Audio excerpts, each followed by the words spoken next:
तो आज मैं आपको इस वीडियो में सिंटैक्स के अंतर्गत रूल्स ऑफ कंजंक्शन बताने चल रहा हूँ। जो लास्ट टॉपिक है रूल्स ऑफ कंजंक्शंस। यद्यप सिंथेसिस वाले चैप्टर में आपको कंजंक्शन के बारे में बताया गया है, दो प्रकार के कंजंक्शन, कोऑर्डिनेटिंग कंजंक्शंस और सबऑर्डिनेटिंग कंजंक्शंस, और वहाँ सारे नियम बताए गए हैं, आप उसको भी देख लीजिए। वो हैं, थोड़ा सा मैं उसको याद दिला दे रहा हूँ। कोऑर्डिनेटिंग कंजंक्शन कोऑर्डिनेट क्लास बनाता है और कंपाउंड सेंटेंस को जोड़ता है। तो कोऑर्डिनेटिंग कंजंक्शन में मुख्य रूप से 4 आते हैं। आप उस चैप्टर को पढ़ेंगे सिंथेसिस तो मिलेगा। एडवर्सेटिव कंजंक्शंस माने विरोध प्रकट करने वाले, इसमें बट, स्टिल और एट आते हैं। जब दो वाक्य एक साथ आते हैं और उसमें आपस में विरोध होता है तो बट, स्टिल और एट का प्रयोग करते हैं। जैसे he is poor, he is honest, तो हो जाएगा he is poor but he is honest. He did not work hard, he passed, वह कठिन परिश्रम नहीं किया, वह पास हो गया। तो विरोधी बात है, कठिन परिश्रम नहीं किया तो फेल होना चाहिए था, हो गया पास। तो he did not work hard but he passed, तो बट स्टिल एट का प्रयोग होता है। दूसरा है इलाटिव कंजंक्शंस, परिणाम या कारण प्रदर्शित करने वाले। इसमें सो, देयर, फोर और हेंस आता है जो परिणाम बताता है, फार आता है जो कारण बताता है। एक वाक्य का दूसरा वाक्य परिणाम या कारण होगा तो इसका प्रयोग करते हैं। जैसे he worked hard, he passed, वह कठिन परिश्रम किया, वह पास हो गया। वह कठिन परिश्रम किया तो इसका परिणाम क्या निकला कि वो पास हो गया। He worked hard so he passed, therefore he passed, hence he passed. तो ये होता है इलाटिव कंजंक्शंस। फिर उसमें आया है तीसरा अल्टरनेटिव कंजंक्शंस। अल्टरनेटिव कंजंक्शंस माने विकल्प प्रकट करने वाले। एक वाक्य का दूसरा वाक्य विकल्प हो तो उसमें आया है आइदर आर, नाइदर नार, आर, अदरवाइज एल्स। जब एक वाक्य का दूसरा वाक्य विकल्प होता है, जैसे कम इन, गो आउट, अंदर आओ बाहर जाओ, तो हो जाएगा आइदर कम इन और go out. Make haste, we shall miss the train, शीघ्रता करो हम ट्रेन को मिस कर देंगे, तो क्या हो जाएगा make haste otherwise we shall miss the train. तो ये है। और चौथा है कुमुलेटिव कंजंक्शंस माने जोड़ बताने वाले। जब दो वाक्य एक साथ आए उनमें कोई संबंध ना हो, सामान्य हो, तो उनको and, as well, and, as well as, both and, not only but also से जोड़ देते हैं। जैसे he is brave, he is fool, he is brave, वह मूर्ख है, वह बहादुर है, तो हो जाएगा he is fool and brave, he is fool as well as he is brave, he is not only fool but also brave, he is both fool and brave. तो इस प्रकार ये चारों कंजंक्शन हो गए। आप सिंथेसिस का चैप्टर देखिए, उस विधिवत इसको समझाया गया है।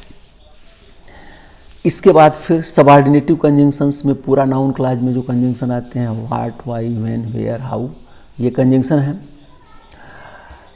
एडजेक्टिव क्लॉज में फिर यही सब कंजंक्शन आते हैं।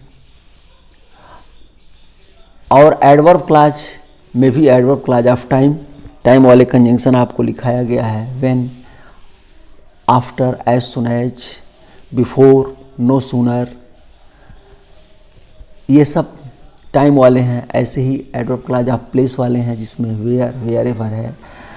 एडवर्ब क्लॉज ऑफ रीजन, कारण प्रदर्शित करने वाले, जिसमें बिकॉज, सिंस और एज है।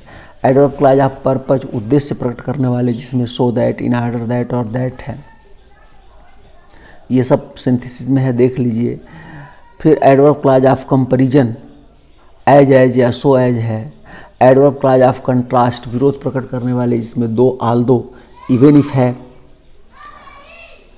एडवर्ब क्लॉज ऑफ रिजल्ट, परिणाम प्रकट करने वाले, इसमें दैट है और उससे पहले वाले क्लॉज में सो होता है। एडवर्ब क्लॉज ऑफ कंडीशन, शर्त प्रकट करने वाले, इसमें जो है इफ है, अनलेस है, इनकेस है। एडवर्ब क्लॉज ऑफ मैनर, ढंग प्रदर्शित करने वाले, इसमें भी एज इफ, एज दो, ये सब उसमें आया हुआ है। तो आप इस चैप्टर को वहाँ से देख लीजिए। सिंथेसिस आप पढ़े होंगे या सिंथेसिस खोल करके वो वीडियो देखिए। अब इसके अतिरिक्त कुछ और इसी में से विशेष रूप से प्रयोग किए जाते हैं जिनके बारे में मैं बता रहा हूँ। तो आप इसको लिखना शुरू करें, कॉपी निकाल लें और लिखें। पहला नियम, एंड और बट का प्रयोग, एंड और बट का प्रयोग दो स्टेटमेंट्स यानी दो कथन या दो कोऑर्डिनेट क्लॉज को जोड़ने के लिए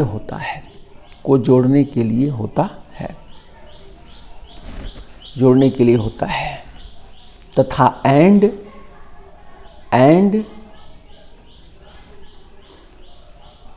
दो समान शब्दों या दो समान वाक्यों को जोड़ता है। दो समान शब्दों या दो समान वाक्यों को जोड़ता है, यानी दोनों वाक्यों में कोई विरोध नहीं रहेगा, कुछ कारण नहीं रहेगा, परिणाम नहीं रहेगा, बिल्कुल सामान्य रहेंगे, कोई संबंध नहीं रहेगा, तो एंड जोड़ता है। जबकि बट का प्रयोग दो विरोधी वाक्यों को जोड़ने के लिए किया जाता है। और बट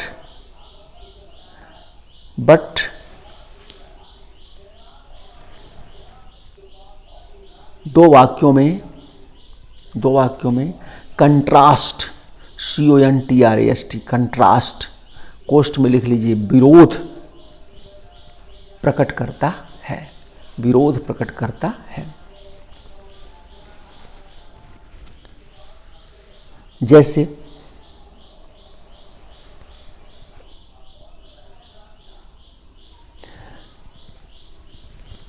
जैसे मान लीजिए, your brother came here, full stop, he met me, तुम्हारा भाई यहाँ आया, ही मेट मी, वह मुझसे मिला। तुम्हारा भाई यहाँ आया, मुझसे मिला, तो इसमें कोई विरोध नहीं है, तो क्या प्रयोग होगा? And. Your brother came here and he met me, and का प्रयोग हुआ। अब लिखिए, your brother came here, full stop, he did not meet me,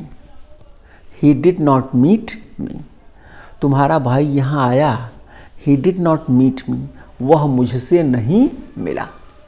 तो बोलिए इसमें क्या प्रकट हो रहा है? विरोध।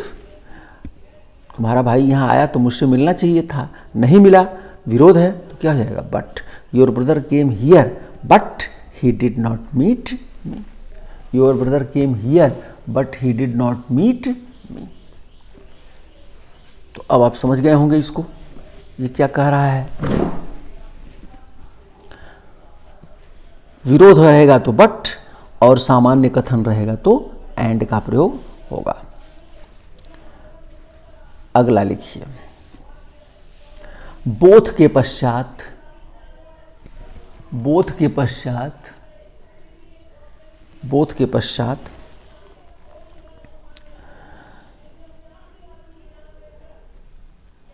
एंड का प्रयोग होता है। एंड का प्रयोग होता है, एज का नहीं, एज का नहीं। जैसे both Ram as well as his brother, both Ram as well as his brother went there, went there. बोलिए गलत है कि सही है? ये वाक्य गलत है। बोथ राम साथ ही साथ उसके भाई वहाँ गए। तो बोथ के बाद हमेशा एंड आता है, एज वेल एज नहीं। तो यहाँ क्या होना चाहिए? सही क्या है? Both Ram and his brother went there. Both Ram and his brother went there, ये सही हुआ। Both Hari and Suresh helped me, ये सही है। यानी बोथ के बाद एंड आएगा। अगला नियम लिखिए, इसी में नोट लिखिए, नोट।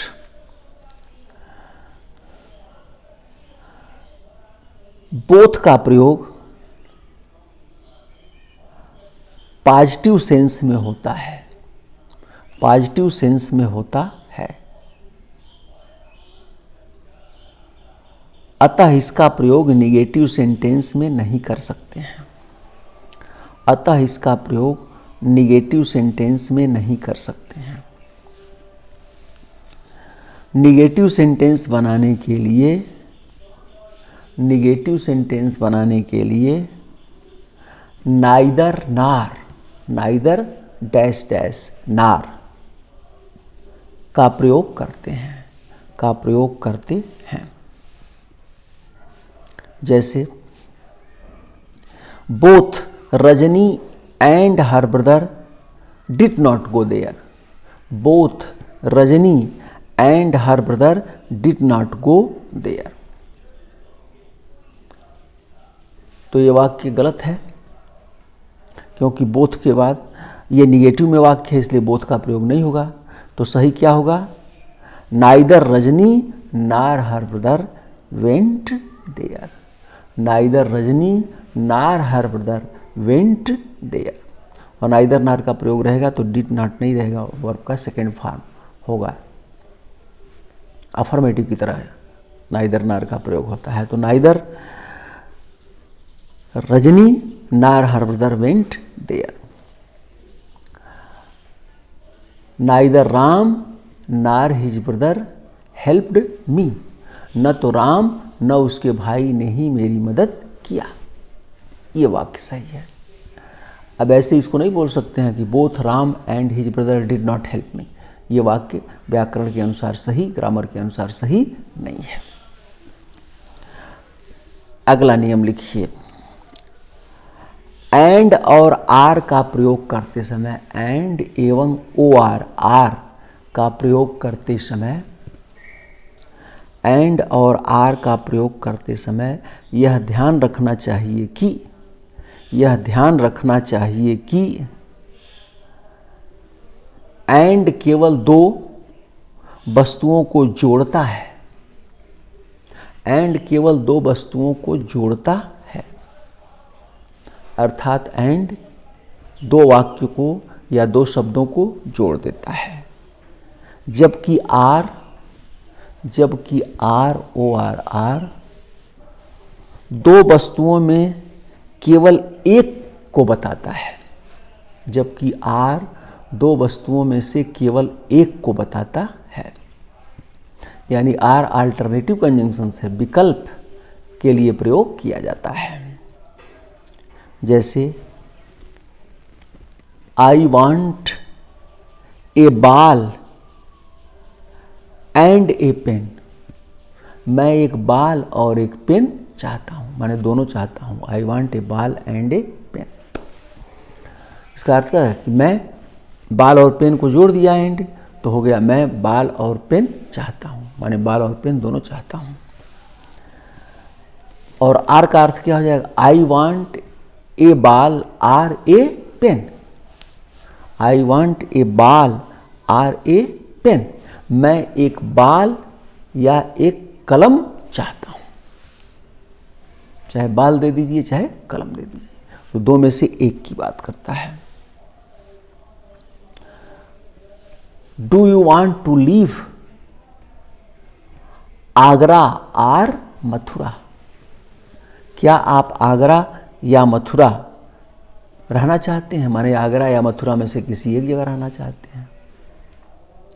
और जब एंड कर देंगे तो हो जाएगा do you want to leave Agra and Mathura? आप आगरा और मथुरा दोनों जगह रहना चाहते हैं। तो इस तरह से एंड और आर में अंतर है।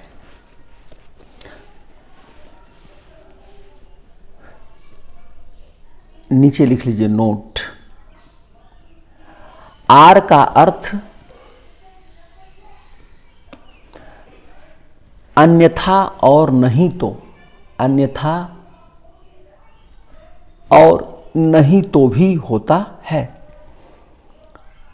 अतः इस अर्थ में भी आर का प्रयोग किया जाता है। अतः इस अर्थ में भी आर का प्रयोग किया जाता है। जैसे make haste or you will miss the train, या make haste or you will be late. शीघ्रता करें अन्यथा आपको देर हो जाएगा।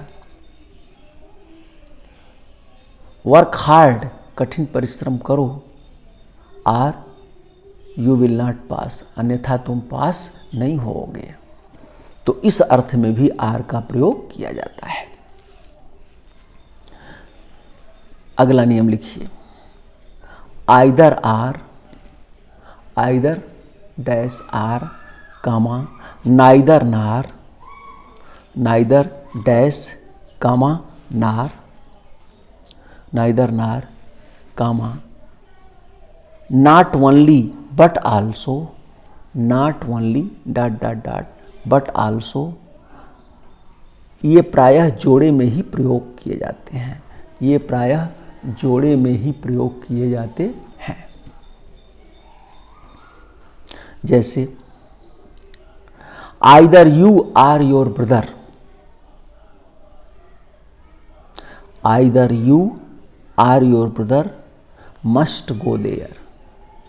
तुम्हें या तुम्हारे भाई को वहां निश्चित रूप से जाना चाहिए। Neither the teacher, neither the teacher nor the students, nor the students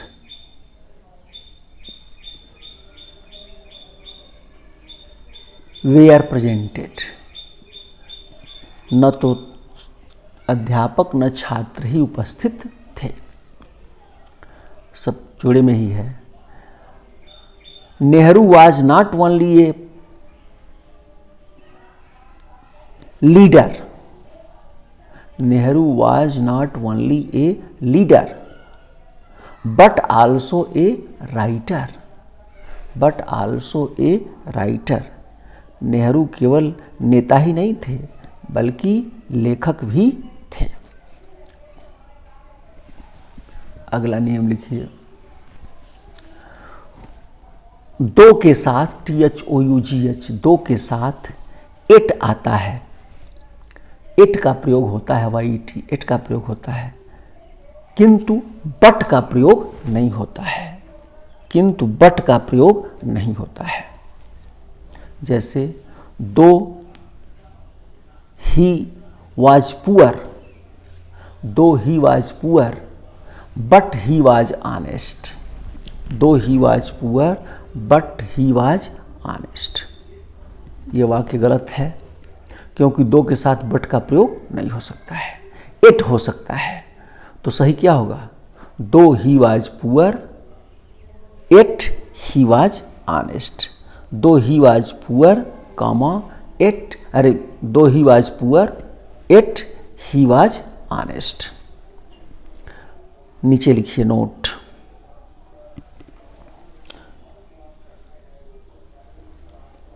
दो के पश्चात एट, दो के पश्चात एट को हटाया भी जा सकता है, को हटाया भी जा सकता है।